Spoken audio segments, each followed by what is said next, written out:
What's up, you guys? Welcome to the next lesson, lesson 2.1 in the Intro to Python course on my school community for Python developers, school.com/coder, if you guys aren't watching this from within the community. So this lesson is going to be covering variables in Python, and variables are really important. They're a cornerstone of programming in Python, but just every single language. So what they do is they allow you to store, manage, and manipulate data.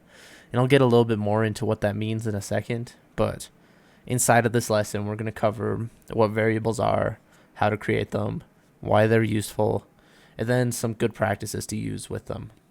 So there is a Jupyter notebook, like how I was talking about before, how there will be notebooks that you can work along with. There's one that you can work through while you watch the lesson if you want. There's going to be a download under this video inside of the school community. Again, if you guys aren't part of the school community, just go here and you can join it. It's free for a while. If you're watching this when it's not free, then it's still worth it to join. But here's what that Jupyter notebook is going to look like. And you're going to have a few different things here of just reminder notes and stuff. Then you're going to have tasks of things for you to do within the cells. So you see right here, run the code below to see like what the output is, try to change it a bit to break it, find the product of two numbers, find the area of a rectangle,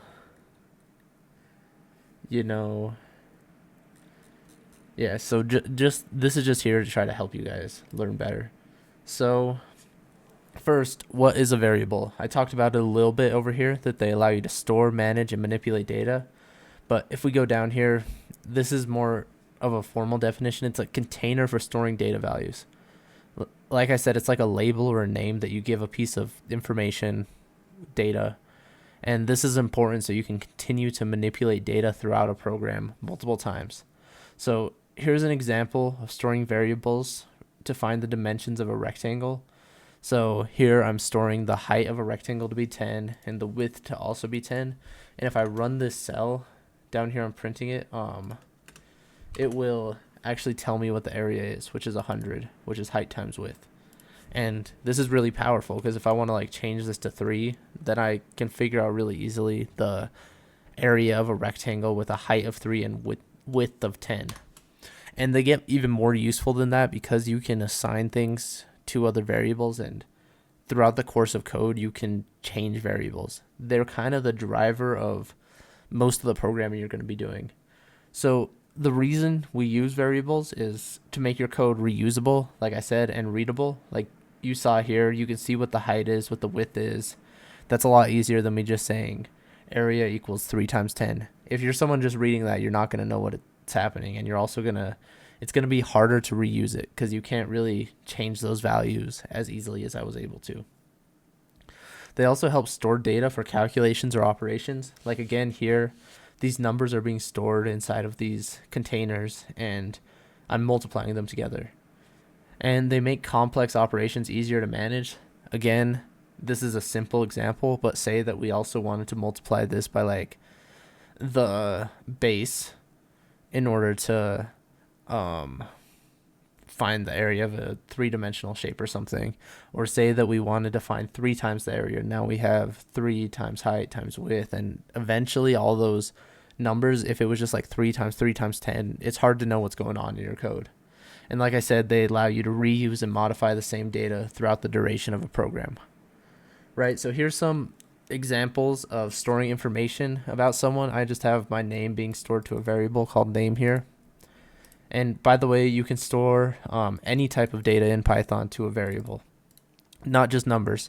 And I'll go over some extra data types in the next lesson, but you've already seen strings and just regular integers, so you're able to store those into values. So I'm storing name equals max, age equals 21, and height equals tall. And then here I'm able to print out name is age and height.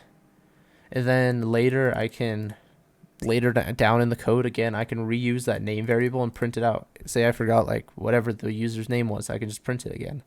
Then I could also just update that name to be my full name, and say I get like a year older, I can update my age to be one more than it was.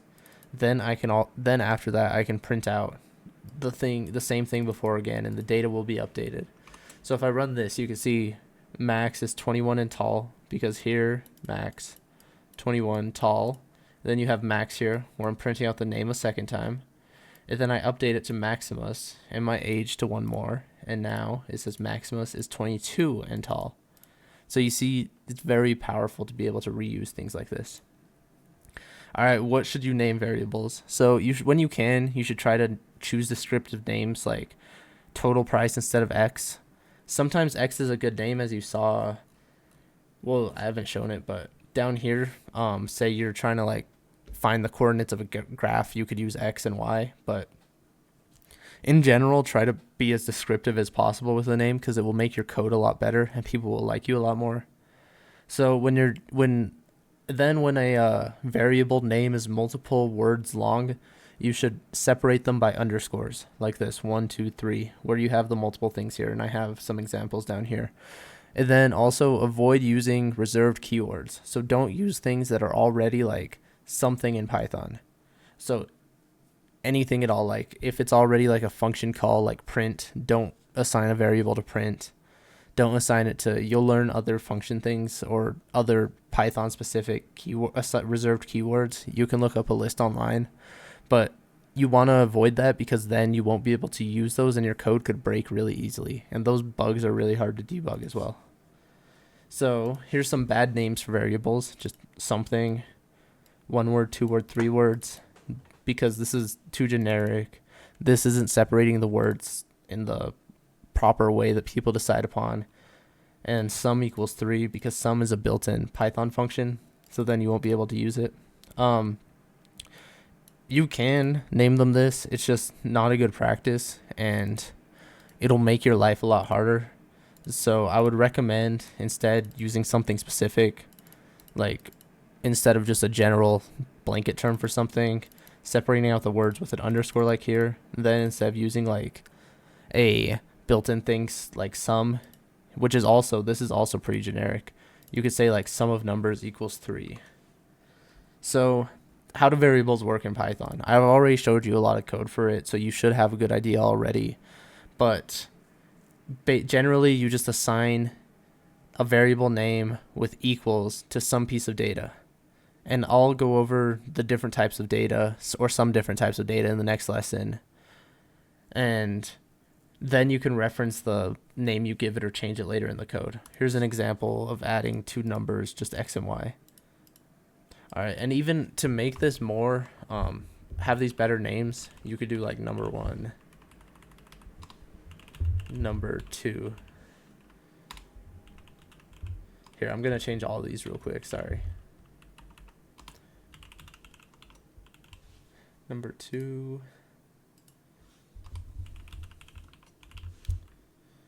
Change this to double number 1, new number 1, new number 1, number 1, number 1. This isn't even the best naming, honestly. Something better would just be to name it first number instead of number 1. But so basically what I'm doing here is I'm assigning the first number to 3, the second number to 2. I'm adding them together, which I'll later get into operators like adding, multiplying, and I'm storing that into a variable called result. I'm then printing out this variable called result. I'll also get into printing later. Then I'm making a new variable called double number 1, where I'm taking 2 times the number of the first number that I'm storing, 3, so this will be 6. And I'm reassigning, or I'm assigning a new variable to 10. And then I'm assigning number 1 to the new variable. And then I'm printing out all of them. So you see the first one here, result. This is number 1 plus number 2, which is 13 because we have 3 and 10 here.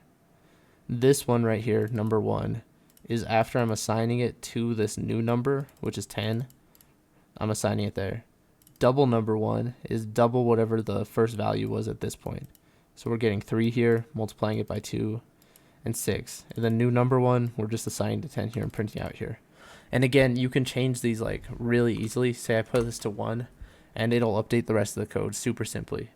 But yeah, guys, let me know if you guys have any questions in the comments or in the community. Thanks for watching. See you guys in the next lesson.